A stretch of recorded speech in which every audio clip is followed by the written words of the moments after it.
Hello everyone. In this video, we'll continue further with alternating current. Okay. So in the previous video we had looked at series LCR circuit. उसके अंदर हम लोगों ने resonant frequency क्या होती है वो देखा था. सो हमने ये कहा था कि सीरीज LCR सर्किट में रेजोनेंट फ्रीक्वेंसी पे आपका करंट जो होता है वो मैक्सिमम होता है, आपका इम्पीडेंस जो होता है वो मिनिमम होता है ना. Z becomes equal to R. Now in today's video we are going to first start off with parallel LCR circuit.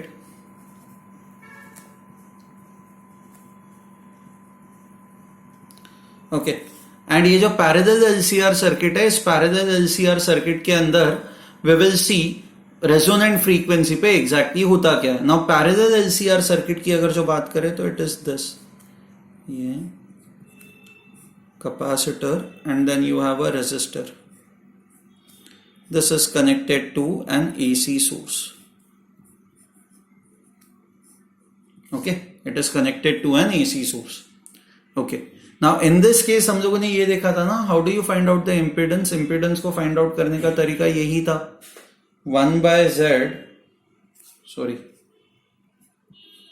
is equal to 1 by R square plus 1 by XL minus 1 by XC the whole square.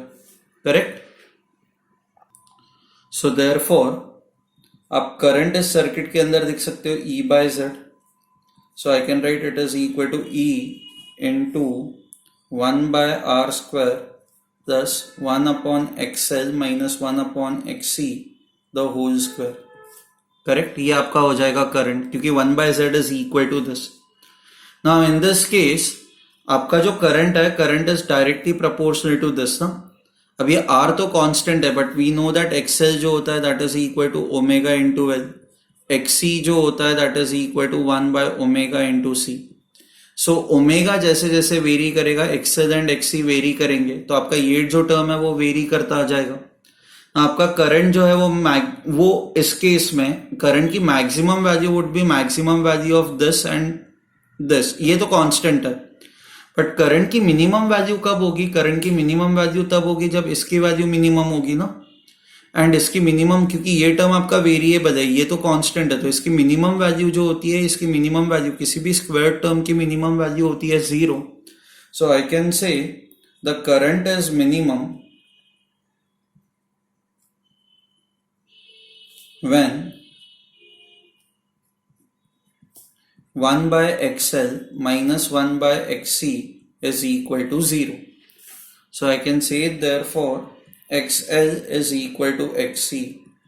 So omega into L is equal to 1 by omega into C. So omega is equal to 1 upon square root of LC. So आपकी ये जो frequency होगी resonant frequency, this will be 1 upon 2 pi square root of LC. जो आपको पहले expression आया था वो सेम ही एक्सप्रेशन आपको यहाँ पे आ रहा है. You are getting a same expression. Okay, but let's see what happens at this frequency. So at this frequency ये जो आपका वैल्यू है ये 0 हो जाता है, ये वैल्यू 0 हो जाता है, तो आपका करंट मिनिमम होता है. करंट मिनिमम होता है मतलब इस फ्रीक्वेंसी पे जो भी आप सिग्नल सेंड कर रहे हो ना, that signal is very very weak. It is a very weak signal. Okay, so in this case at this what is the value of impedance? impedance की वैल्यू आपकी कितनी होगी? अब ये टर्म 0 है, तो therefore I can write, आपका ये टर्म 0 है, so I can write 1 by Z is equal to 1 by R. तो Z is equal to R. Correct? This becomes the impedance of the circuit. ये सर्किट का जो है ये impedance होगा. Now if you plot the graph, आप अगर जो इसको XL एंड XC को हम लोग एक काम करता है, so I can write I is equal to E into 1 by R square plus 1 by omega L minus omega into C the whole square. Okay, now if you just plot the graph, आपको ना ये graph जो है वो इस तरह का मिलेगा. Okay, this is omega and this is current. So for this particular value of omega, that is omega naught, So sorry, at this frequency we know that the current is minimum. This is current is minimum and ये आपका जो minimum current है वो कितना होगा? अगर जो आप इसको जीरो कर देते हो तो Z becomes equal to R. So आपका minimum current होगा E by R. So your minimum current I minimum will simply be equal to E by R. Okay. Now when I just write I am either talking about the peak value or the RMS value. So usually we talk about only these two values क्योंकि ये तो continuously change होता रहता है ना. तो किसी भी इंस्टेंट पे अगर जो आपका EMF E है तो उस टाइम पे आपका जो करंट होगा that current would be equal to E by R. ठीक है. Now what do you see over here? ऐसे टाइम पे आप ये देख रहे हो ना, इस पर्टिकुलर फ्रीक्वेंसी पे ये एंगुलर फ्रीक्वेंसी है बट आप F0 भी कंसिडर कर सकते हो. इस पर्टिकुलर फ्रीक्वेंसी पे your current is minimum. So basically आपका जो सिग्नल है वो सबसे वीक, वो सिग्नल बहुत ही वीक है. तो व्हाट आई कैन से इज सर्किट जो है वो इस पर्टिकुलर फ्रीक्वेंसी को रिजेक्ट कर रहा है. It is rejecting this particular frequency. Okay. So this type of an circuit now is called as a rejector circuit. Rejector circuit. ठीक है. So I hope you have understood this. ये rejector circuit होता क्या है? So when you have parallel LCR circuit, तो parallel LCR circuit के अंदर resonant frequency पे आपका करंट मिनिमम होता है. तो ऐसा जो सर्किट होता है इस फ्रीक्वेंसी को रिजेक्ट करता है. ओके. ऐसे सिग्नल्स को एक्सेप्ट नहीं करता. So this becomes your ejector circuit. I hope this is fine. Okay. So acceptor circuit क्या होता है, रिजेक्टर सर्किट क्या होता है, ये दोनों चीजें आपको अब समझ में आ चुकी. Okay. Now, the next thing that we are going to look at is working of a transformer. Okay.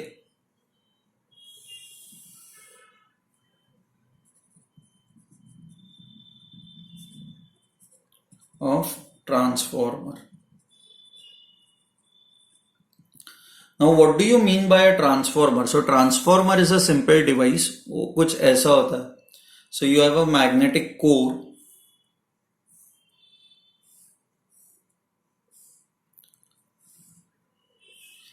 जिसके ऊपर दो वाइंडिंग्स होता है. एक वाइंडिंग जो होती है वो इस साइड पे होती है. इसको कहा जाता है योर प्राइमरी वाइंडिंग.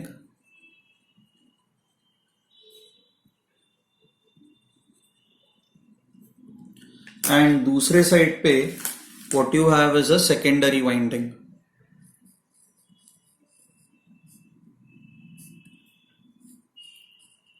और secondary coil.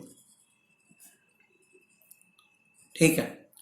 Now primary coil and secondary coil are connected to each other through basically I say magnetic flux. क्योंकि जैसे ही यहां से कुछ भी मैग्नेटिक फ्लक्स पास होगा, ये जो आपका मैग्नेटिक कोर है, ये जो सॉफ्ट आयन कोर है वो मैग्नेटाइज हो जाएगा. Core it will get magnetized and if it gets magnetize तो वो मैग्नेटिक फ्लक्स यहां पे भी पास होगा. मैग्नेटिक फील्ड लाइंस यहां पे भी क्रिएट होंगी. सो नाउ आई कैन से दिस. ये जो आपका प्राइमरी कॉइल है, प्राइमरी कॉइल के अंदर व्हाट वी डू इज हम लोग यहाँ पे एक इनपुट वोल्टेज सप्लाई करते हैं. So usually we connect this to an AC source. Okay. अब एसी सोर्स जैसे ही करंट सप्लाई करेगा, यहाँ पे मैग्नेटिक फील्ड लाइंस जो है वो प्रोड्यूस होंगी. सो मैग्नेटिक फ्लक्स जो है वो मैग्नेटिक फ्लक्स इस कॉइल के थ्रू पास होगा एंड यही मैग्नेटिक फ्लक्स फिर इवेंचुअली यहाँ पे भी एसोसिएटेड होगा. So this is nothing but your mutual induction, right? So working of transformer works on the principle of mutual induction.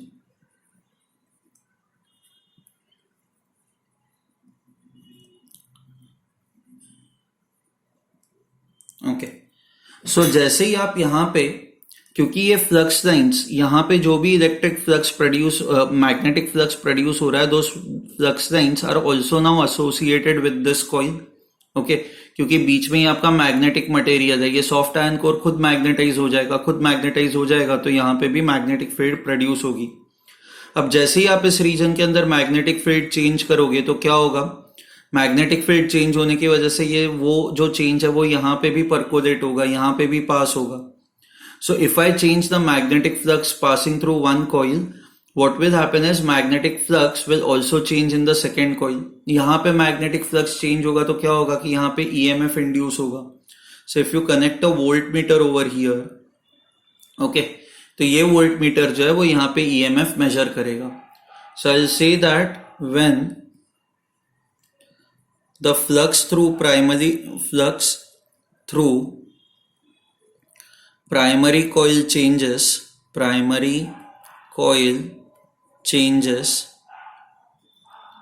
then the EMF is induced in secondary coil.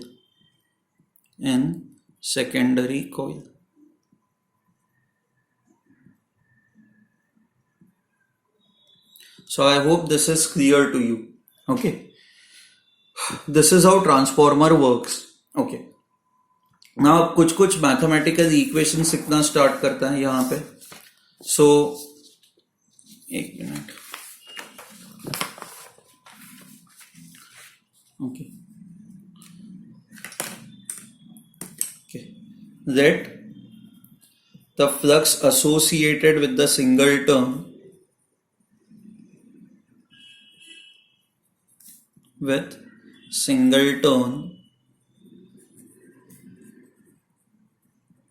be phi. Okay. So flux associated with primary coil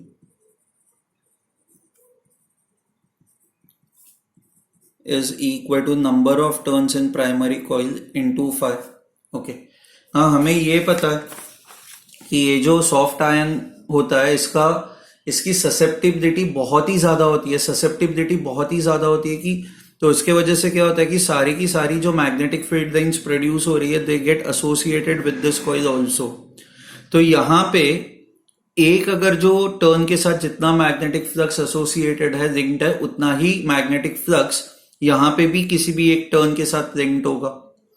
तो अगर जो यहाँ पे okay, let's say number of turns are NP, यहाँ पे number of turns are NS. So now I can write flux associated with the secondary coil is how much?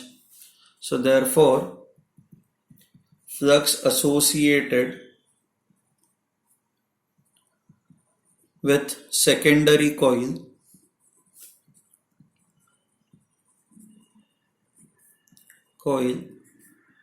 that is equal to number of turns in secondary coil into flux.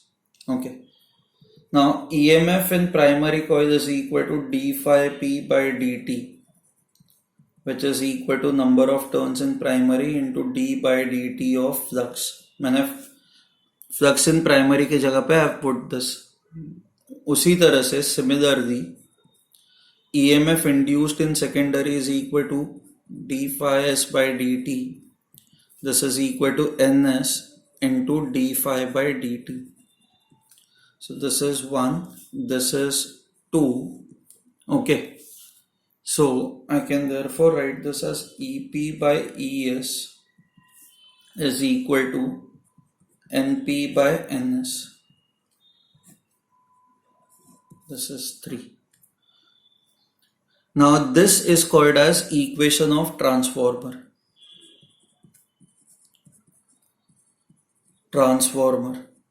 So what it tells us that EMF in primary coil upon EMF induced in secondary coil. See, EP is basically the input that we are giving to primary coil, but ES जो है ये तो secondary coil में induced EMF है ना. This is the induced EMF in secondary coil.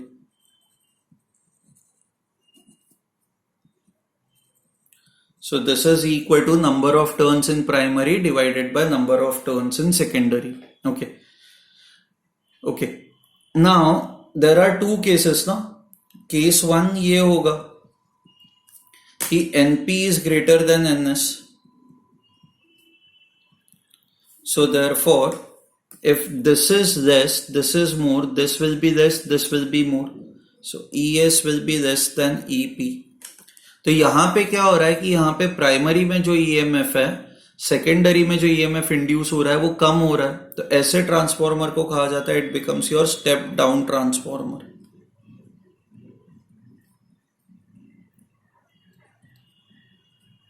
Okay. And if case 2 would be if number of turns in secondary Ns is greater than Np, therefore EMF in secondary will be greater than EMF in primary coil. So ऐसे case में इनको कहा जाता है step up transformer. Okay, so now what does transformer exactly do? So यहां पे अगर जो आप ये देखोगे,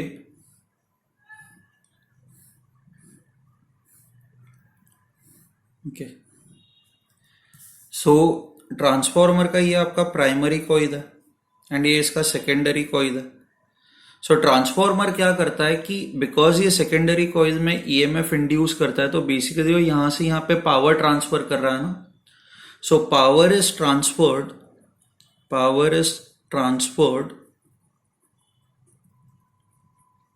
from primary coil to secondary coil. अब आइडियल ट्रांसफॉर्मर क्या होगा? आइडियल ट्रांसफॉर्मर वो होगा कि जो सारी की सारी पावर जो उसको प्राइमरी कॉइल में सप्लाई की जा रही है वो सेकेंडरी कॉइल में ट्रांसफर कर रहा है. So I can say ideal for ideal transformer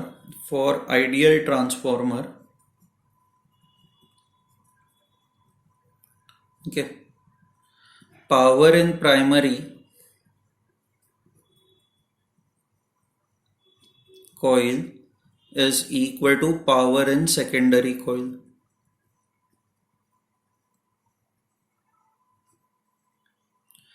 Let's say power, how do you find out power in primary coil? So let's say primary coil का के अंदर यहाँ पे EMF is EP and the current through primary coil is IP, and ये जो secondary coil है यहाँ पे EMF is ES and current induced is IS.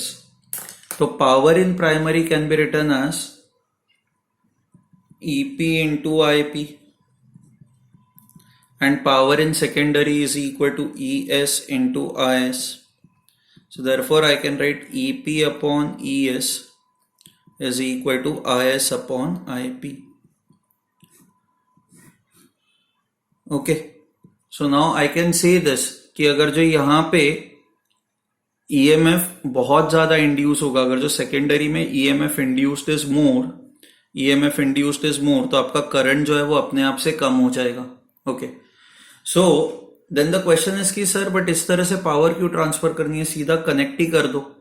So I tell you a reason why. See, मान लो ये आपका पावर स्टेशन है. Okay, this is your power station जहां पे पावर जनरेट हो रही है, एंड यहाँ पे आपका घर है जहां पे आपको ये पावर मिलेगी.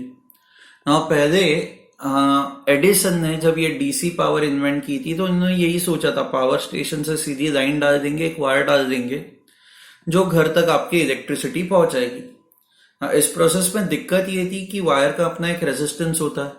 अब पावर स्टेशन से जो करंट निकल रहा है, that value of current is very high.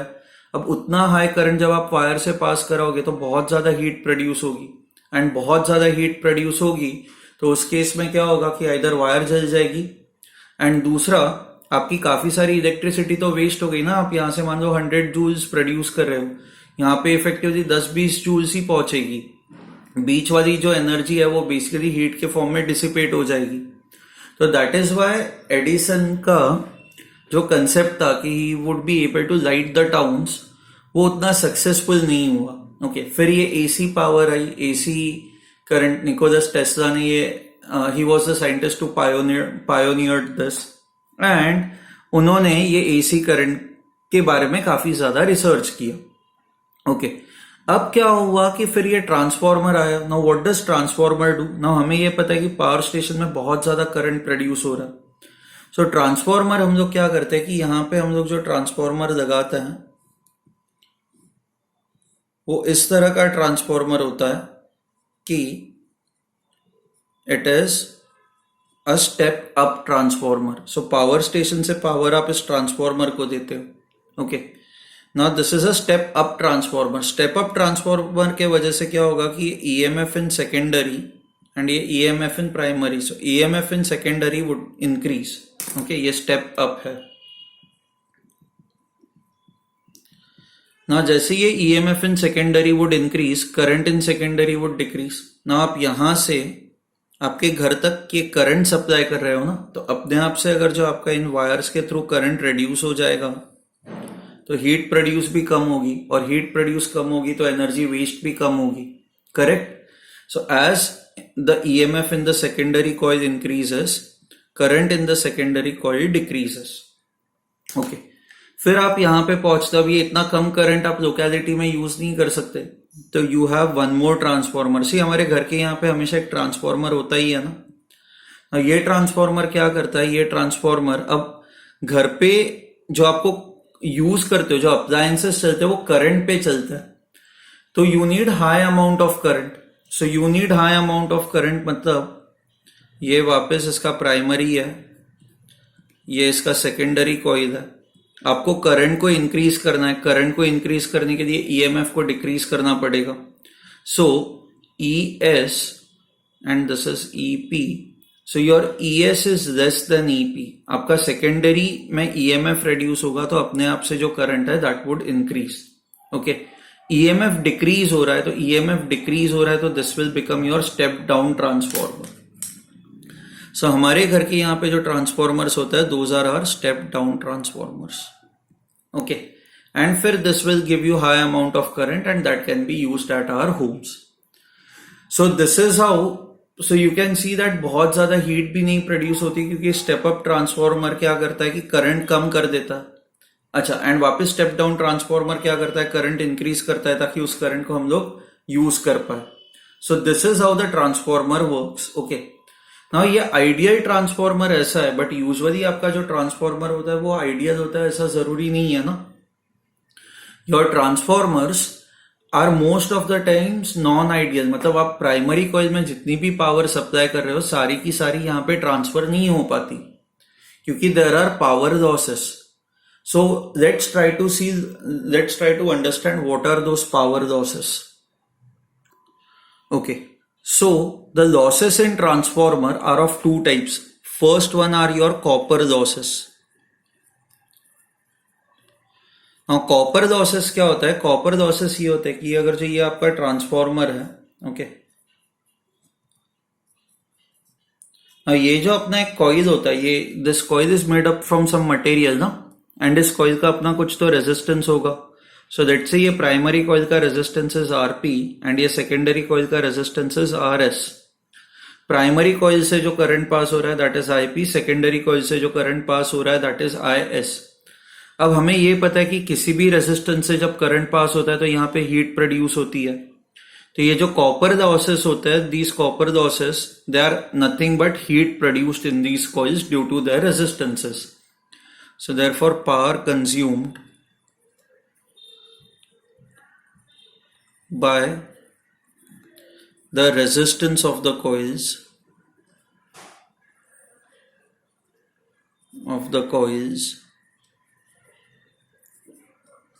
is equal to power consumed by this, that is I square R होता है ना power consumed. So this is IP square into RP plus power consumed by your secondary coil IS square into Rs. Okay, so this becomes your, these losses are called as copper losses. अब इनको minimise करने के लिए आपको ये material अच्छा choose करना है जिसका रेजिस्टेंस कम हो. जितना रेजिस्टेंस कम हो उतना better, right. So I hope you have understood what are copper losses. Okay, इसके बाद जो दूसरे लॉसेस होता है, दूसरे टाइप के losses, these are your iron losses. Okay, now iron loss क्या होता है या आयन लॉसेस क्या होता है. सी, ये आपका मैग्नेटिक कोर है ना,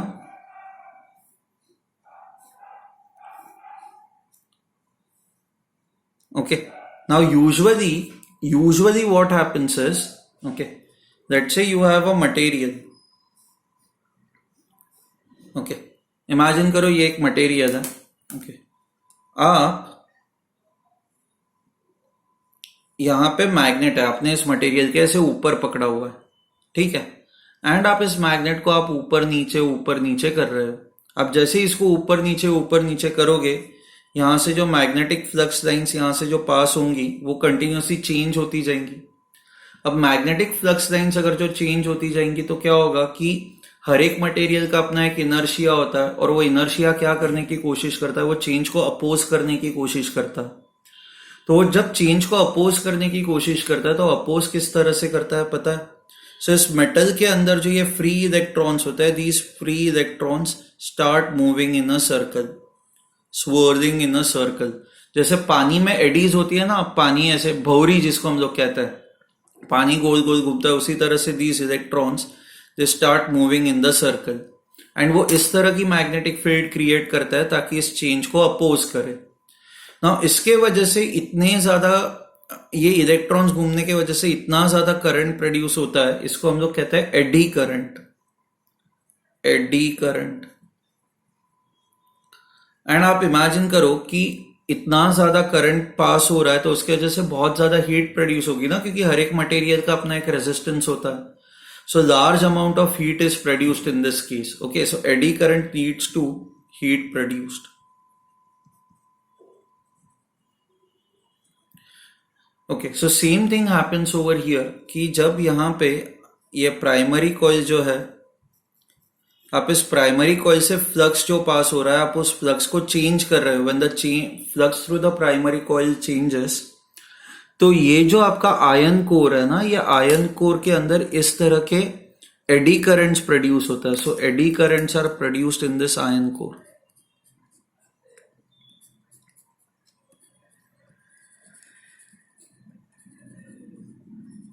are produced in iron core. Okay, now in eddy currents के वजह से, जैसे हमने कहा था eddy currents will lead to the production of heat, तो अब यहाँ पे भी ये हीट प्रोड्यूस होगी जिसके वजह से there would be a power loss. So now whenever you give power to primary coil, ये पावर जब प्राइमरी से सेकेंडरी में ट्रांसफर होती है तो there are two types of losses. One is a copper loss due to the resistance of the coils, and दूसरा जो होता है that is iron loss due to the production of eddy currents. Okay, now iron losses को calculate करने का as such कोई तरीका नहीं है, there is no formula as such. So your total power loss,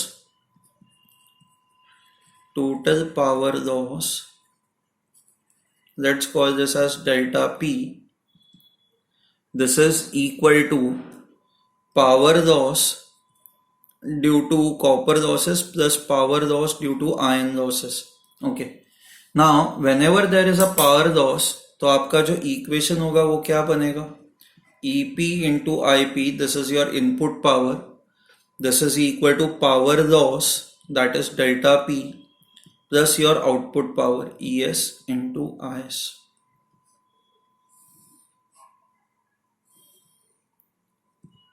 ठीक है, okay.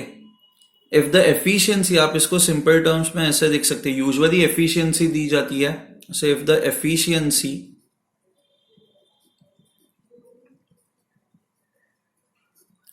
is equal to this, then I can simply write, let's say efficiency 90% है, 80% है, so I can write EP into IP is equal to N into ES into IS. ठीक है,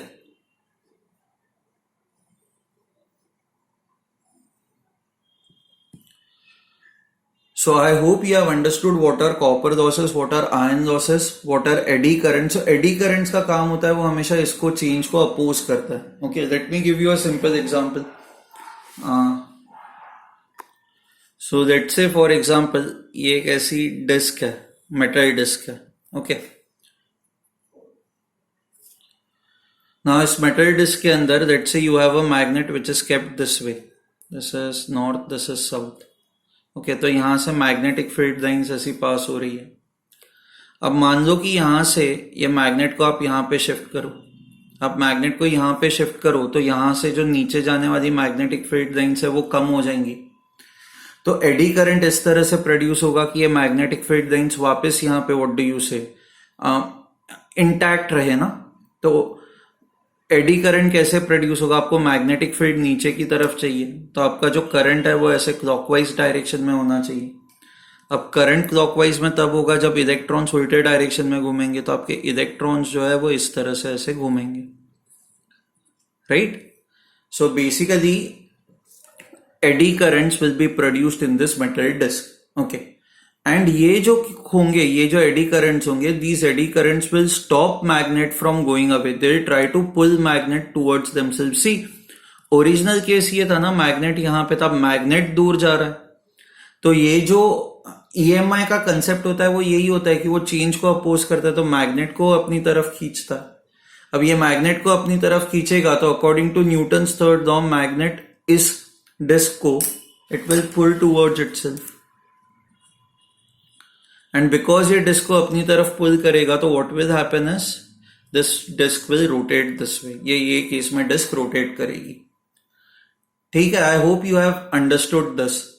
अच्छा, इस चीज का एडी करंट्स का ना यूज और भी जगह पे होता है। जो ट्रेन्स होती है, ट्रेन्स को स्टॉप करने के लिए, when the trains are moving at very high speed, तो आप ना टायर्स को रोकने के लिए आप फ्रिक्शन का यूज नहीं कर सकते। फ्रिक्शन तो बहुत ज्यादा व्हाट डू यू से बहुत ज्यादा हीट प्रोड्यूस करेगा। तो ऐसे केस में what we do is,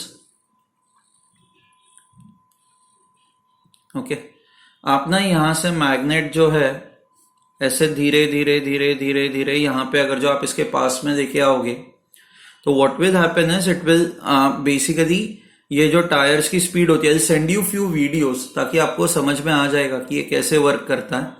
but हाँ, इस टायर के अंदर मेटल टायर्स, ट्रेन के जो टायर्स होते हैं मेटल से बने हुए होते हैं ना, तो इन मेटल टायर्स के अंदर एडी करंट्स आर जनरेटेड,